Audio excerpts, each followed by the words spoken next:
Күндүн маанилүү жаңылыктар менен Жалбырак ТВ каналынын бүгүн программасы. Студияда мен Тимур Владислав. Саламатсыздарбы? Алгач чыгарылыштын кыскача мазмуну менен таанышып алыңыздар. Баткенге жүргүнчү ташып бараткан учактын мотору жарылып кетти. Тогуз-Тороодо жергиликтүү эл өкмөттүн жообун күтө берип тажаганда митингге чыгышты. Өмүрбек Текебаевдин жактоочулары эл аралык сот аны актаарына ишенет. Бишкектен чыгып Баткенге жүргүнчүлөр менен рейске чыккан учак бүгүн 1 мартта жарым жолдон кайра кайтып Манас эл аралык аэропортуна конду. Бул тууралуу жүргүнчүлөрдүн бири ырчы Дайыр Исмадияров Фейсбуктагы баракчасына билдирген. Ал учактын мотору күйдүбү түшүнүксүз. Жарым жолдон авариялык абалда кайра Бишкекке келип кондук деп кабарлады. Манас эл аралык аэропортунун басма-сөз катчысы Алия Курбанова Баткенге жол тарткан учак кайра аба майданына конгонун азаттыкка ырастап, авариянын себебин иликтөөдөн кийин гана маалымдай тургандыгын билдирген. Ысык-Көл облустук милициясы кабарлагандай, 28 февралда кар көчкү басып калган 9 жаштагы орус жараны София Честикованын өлүмү боюнча соттук медициналык экспертиза дайындалып, тергөө да жүрүп жатат. Иликтөө учурунда орусиялык турист Алексей Аверкиндин үй бүлөсү лыжаны атайын жол менен эмес, тапталбаган кардын үстүнөн тээп, көчкү алдында калгандыгы маалым болгон. Алексей Аверкин жубайы 2 баласы менен кар алдынан чыгууга жетишкен. 3-чү кызы София Честикова көчкү алдында көпкө чейин калып каза тапкан. Окуя 28 февралда кечки саат 17:00 чамасында Каракол шаарындагы Каприз эс алуу жайынан 4-5 чакырым алыс жерде болгон. УКМК кызматкерлери тыюу салынган диний экстремисттик уюмдун өкүлдөрүн кармашты. Алар Борбор Азия өкүлдөрүнүн биринин жараны болуп эсептелет. Бул туурасында УКМКнын басма-сөз кызматынан билдирди. Алар 1953 жылы туулган РКН менен 1985 жылы туулган АХР Кыргызстандын аймагында мыйзамсыз деп эсептелген диний уюмдардын өкүлдөрүн аныктоо максатындагы иш-чаралардын алкагында колго түшкөн. Алар өлкөдө экстремисттик идеяны жайылтууну көздөшкөн. Кармалгандар тиешелүү органдарга берилип, тергөө иштери улантылып жатат. Жалал-Абад облусунун Тогуз-Тороо районунун жергиликтүү тургундары алтын иштетүүчү фабриканын курулушуна каршы акцияга чыгышты. Жергиликтүү тургундардын маалыматына таянсак, 100гө чукул акциянын катышуучулары GL Макмал Developing компаниясынын тосмосун талкалап салышты. Бул экинчи жолку митинг. Биринчи жолкудан кийин алтын иштетүүчү фабриканын курулушу токтотулган. Эми жергиликтүү эл мурда курулуп кеткен имараттарды толугу менен бузууну талап кылышууда. Себеби бул фабрика иштесе аймактын экологиясына зыянын тийгизет. Кыргыз алтын ачык акционердик коому Куранды Developing жоопкерчилиги чектелген коому менен Макмал алтынын аймагындагы жер тилкесин ижарага берүү боюнча келишим түзгөн. Ал жерге жалпы өлкө аймагы боюнча алтындын курамы бар чийки заттарды иштетүүчү ишкана куруу пландаштырылган. Куранды Developing компаниясы Кытай ишкери Ян Вэйхун менен биргеликте GL Макмал Developing компаниясын түзгөн. Курулушту ушул компания жүргүзүп жаткан эле.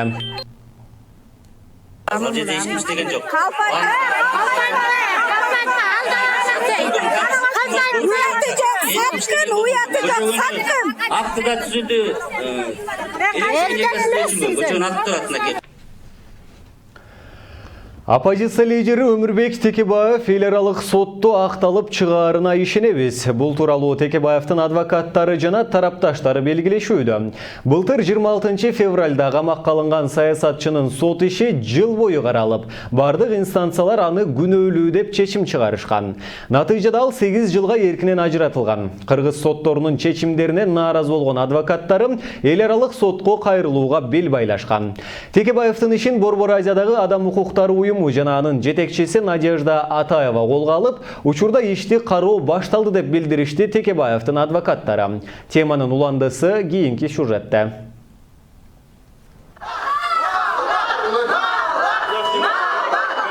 1 жылдан бери мыйзамсыз камалып абакта жаткан оппозиция лидери Өмүрбек Текебаевдин иши эл аралык сотто карала баштады. Бул боюнча саясатчынын адвокаттары даярдаган материалдар толугу менен ишти карай турган эл аралык уюмга өткөрүлүп берилген. Процесс качан бүтөөрү белгисиз, бирок адвокаттар Текебаев утуп чыгаарына ишенишет. Бул абдан татаал процедурада. Анан азыр көп кишилер ойлоп атпайбы, көп убакыт каралып атат депчи. Ал жакта бул ишти караш үчүн Кыргызстандагы бардык иш аракеттер бүтүш керек. Баягы жогорку соттун бүткөндөн кийин бардык баягы укуктук жактан бүткөндөн кийин гана кетилет да. Анан ушул күнгө чейин биз берилген материалдар абдан тастыкталып, каралып чыкты. Биз үчүн жакшы нерсе бул чындыгында бул саясий куугунтук болгонун билинип жатат да. Ошондуктан ал документтерди ошол эл аралык сотторго бергенге даярдалды. Анан сөзсүз түрдө бизде ишенебиз, жыйынтык болот. Анткени бардыгыңыздарга белгилүү, бул иш юридикалык иш эмес болуп жатат, бул иш саясий иш. Текебаевдин иши ал аэропорттон кармалып камакка алынгандан жогорку соттун чечими чыкканга чейин мыйзамдар одуну бузуулар менен өттү. Дегенкиси анын иши юридикалык эмес саясий иш экени даана көрүнүп турат дегендер арбын. Биздин соттор жалаңган юридикалык спорлорду чечпей, саясат спорлорду да чечет. Текебаевдин жумушу фактылар жок болсо да, доказательства табылбаса да, отурушкан саясаттын аралашканы билдирип атат. Жалаң гана юридикалык спор болсо, анда бул фактыларды аны чыгаш керек болчу. Чечими, соттун чечими. Текебаев такташ керек болчу. Бул жерде доказательство эчтеке табылбаса, анан кийин отурушуп атса, кантип бул саясат иш болбой калат. Албетте, көрсөтүп атат бул саясат иш. Ошон үчүн мен ойлойм, эл аралык сот караса, туп-туура болот. Анткени эл аралык сот фактыларды жаңыча изилдеп, чечим чыгарса туура болот. Эл аралык сот саясаттан алып фактыларды изилдеп, оценкалардын баасын берет да. Доказательство жок болбатса, фактылар бир гана адамдын показания үстүнөн берилип атса, ар кандай показанияларды берсе болот. Ошон үчүн мен ойлоп атам, эл аралык сот бул маселени карап, өз баасын берсе туура болот. 8 жылга мыйзамсыз кесилген оппозициялык саясатчынын иши боюнча Францияда жайгашкан Борбор Азиядагы адам укуктары уюму жана анын жетекчиси Надежда Атаева доклад жасап, улуттар уюмунун атайын баяндамачыларына тапшырууга белсенди. Аталган уюм Текебаевдин иши өзгөчө мааниге ээ экендигин жана ал өзүн коргоонун эл аралык механизмдерин туура сактаса, акыйкаттыкка жетээрине ишенерин билдирет. Оппозициялык саясатчы Текебаевдин иши өзгөчө мааниге ээ. Анткени лидеринин айынан партиянын мүчөлөрү куугунтукка кабылууда. Алардын арасында камалгандар жана дискриминацияга дуушар болгондор бар. Кыргызстанда жарандык саясий укуктар сакталышы үчүн болгон күчүбүздү өрөйбүз. Текебаев абакта кандай шартта отурат деген маселеге келсек, саясий партиянын лидери ар намысына шек келтирген шартта отурат. Бул аны дискредитациялоо максатында атайын жасалууда. Биз мына ушуга басым коюп жатабыз. 24 саат бою 3 видео камеранын алдында болуу адамдын жеке чөйрөсүнө кийлигишүү, адамды коомдон бөлүп, эркиндигинен ажыратуу деген анын жеке ар намысына шек келтирүүгө жол бербейт. Мындай нерсе улуттар уюмунун кыйноолор боюнча атайын баяндамачысынын көз жаздымында калбашы керек. Биз ушуга дагы көңүл буруп жатабыз. Сторонников, это очень важно, это говорит. Текебаев мурдагы бийликтин саясий өч алуусунун негизинде камалгандыктан соттор анын күнөөлүү экенин далилдеп бере албаса да күнөөлүү деп өкүм чыгарышты. Алардын мындай чечим чыгараарын Текебаев да, адвокаттары да алдын ала билишкен. Андыктан сотторго кымындай да ишенишкен эмес. Барынан маанилүү жыйынтыгы сөзсүз болот. Жыйынтыгы болбосо, ушул бүгүнкү күндө ушул эл аралык именно правозащитный компаниялардынчы бул материалдарды алмак эмес. Көзү жетип, билип, абдан одоно мыйзамдар бузулган билгендиктен алып туруп тастыкталып ошол документтер кетип жатат. Биз биринчи күндөн баштап айтканбыз. Биз Кыргызстандын сотторуна ишенбейбиз. Биз Кыргызстандын ошол күнкү бийлигине ишенбейбиз. Ошондуктан эми биз үчүн бул формалдуу процесс болду да, Кыргызстандачы формалдуу процесс. Акырына чейин жетип, анан биз ошол Өмүрөк Черкештин укугун эл аралык сотто жалгыз гана Кыргызстанга эмес, дүйнө жүзүнө тастыктап көрсөтүп беребиз деген ишенибиз бар болчу. Бүгүн ошол максатыбызга кетип жатабыз. Бул жыйынтык сөзсүз болот. Анан биз кыргыз элин дагы бир сыйра сүйүнтөтпөшүбүз керек деп ойлойм. Текебаевдин иши эл аралык сотто каралышы Кыргызстандагы экинчи көрүнүш болгону жатат. Буга чейин Азимжан Аскаровдун иши каралган. Ал эми Текебаев кандай шартта болсо да коомго таасир этип, өз талапкерлеринин урмат сыйына татыктуу бойдон. Бул анын бышып жетилген саясатчы экендигин айгинелейт. Адам укуктарын коргоонун кепили болгон Кыргызстандын президенти өз өлкөсүндө адамдын фундаменталдык укуктары менен эркиндигинин сакталышы үчүн болгон аракетти көрүүгө милдеттүү деп белгилешет эл аралык юристтер. АКШнын Вашингтон шаарында жашаган кыргызстандык эки жаран ок атуучу куралдарды Чеченстанга аткезчилик жол менен жөнөтүүгө шектелип кармалды. Бул тууралуу Вашингтон Пост кабарлады. Вирджиния штатынын Чыгыш округунун прокуратурасынын маалыматына караганда 28 жаштагы Тенгиз Сыдыков менен 27 жаштагы Элдар Резванов 27 февралда кармалган.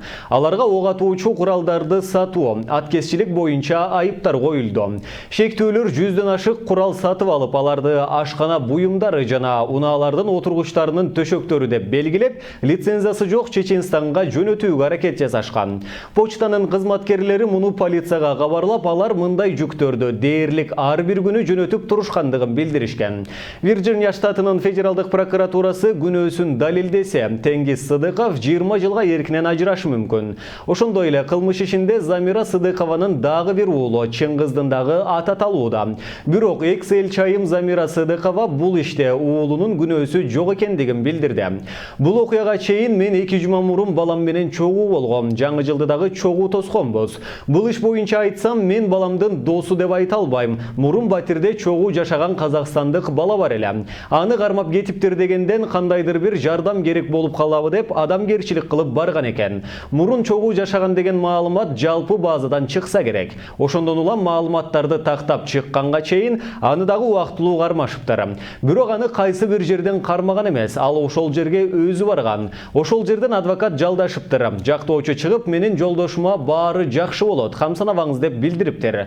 Азыр ал жакта түн болгондуктан таң атышын күтүп жатабыз деген Сыдыкова.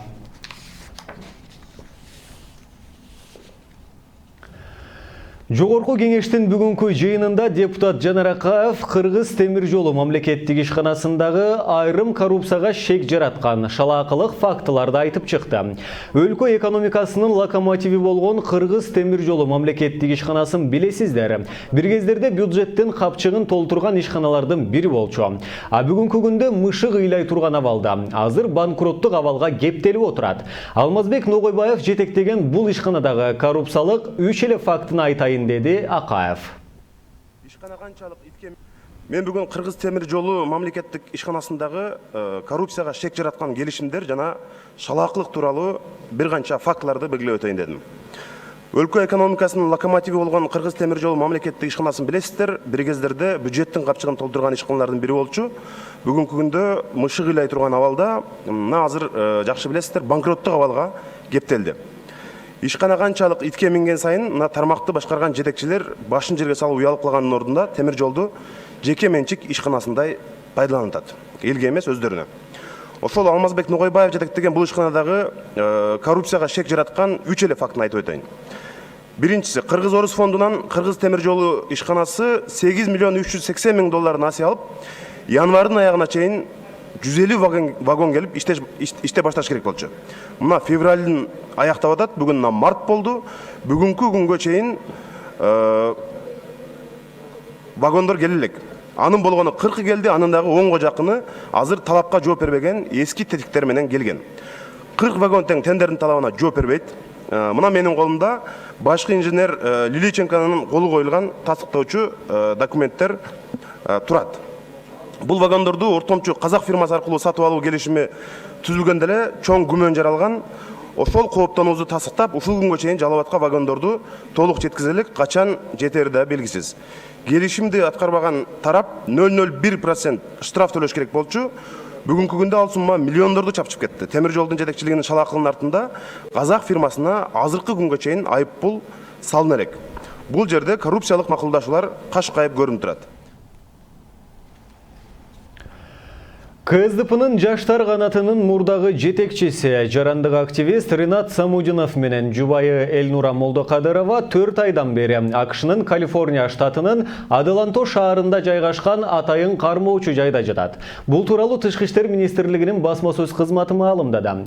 АКШ саясий башпаанек берүү маселесин купуя карагандыктан так маалымат алууга жана жарандарыбыз менен байланышууга мүмкүн болбой жатат. Бирок биздин элчилик АКШнын депортация жана иммиграция кызматы менен тыгыз байланышып, керек болсо укуктук юридикалык жардам берүүгө даяр турат деп жазылат Тышкы иштер министрлиги тараткан маалыматта.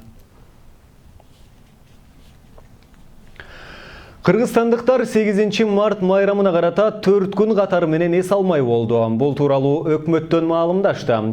Маалыматка караганда 3 марттагы дем алыш күнү 9 март иш күнүнө которулат. Ага ылайык өлкө жарандары 8, 9, 10, 11 март күндөрү эс алышат деп айтылат маалыматта.